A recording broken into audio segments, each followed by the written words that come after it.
So you would like to use the Wildcat Transit in order to get home from class. I understand you're coming from Thompson Hall and going to the Gables. Today we will break it down into a few steps and do it with you as well. Now, in order to prepare, you will need to download the UNH mobile app on your phone or tablet if you don't already have it. After the app has been installed, you will need to open it, click on the transit icon. This looks like the front of a bus. It is the third row, second icon. After you click it, there will be options that say live route, schedules, and getting there. You should click on live routes and then select Gables connector. Here you will see all the stops that the bus makes as well as how many minutes it will take you to arrive at each stop. Step 2, walking to the bus stop. Look at the stops on the app and determine which one is nearest to your current location. Make sure you give yourself enough time to walk there.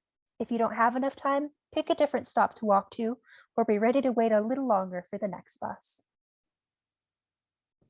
Once you arrive at the bus stop, look at the label at the top at the corner of the roof and make sure it matches the correct stop number on the app. For example, Thompson Hall stop will have a 104 on it. Then wait patiently for the bus. Step 3, boarding the bus. When you see the bus start to arrive, wait for it to come to a complete stop before entering. You are expected to board the bus through the doors near the front. People get off through the doors near the middle. This way, people can enter and exit the bus more efficiently.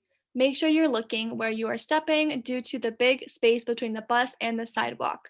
If you ever board the UNH bus from a stop that is off campus, you will need to show the driver your student ID in order to ride for free. Today, you will be boarding the bus while on campus, so you don't need to show your ID. Find a seat that is empty and sit down before the bus begins moving. Keep your belongings close and make sure they are not in the aisle of the bus where other people are walking. Now, the front of the bus has 2 rows of center-facing seats that are intended for people with limited mobility and reduced stamina. Make use of these if you need them. If you don't, then leave them open for people who do. Step 4, riding the bus. If you are riding with a companion, speak to them quietly out of respect for the other passengers. The bus may be quiet or noisy depending on the day. You might hear the radio playing music, other people talking and laughing, or the sounds of traffic outside of the bus.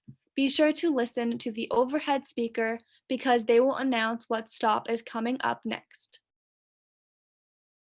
Here is an example. Next stop, parking lot A, section 2. Step 5, getting off of the bus. When the announcement says your stop is coming up, gather your belongings. Wait for the bus to come to a complete stop and carefully walk to the exit towards the middle of the bus. Again, watch where you're stepping because there's a big gap between the bus and the sidewalk. Once you've gotten off of the bus, go ahead and walk to your destination.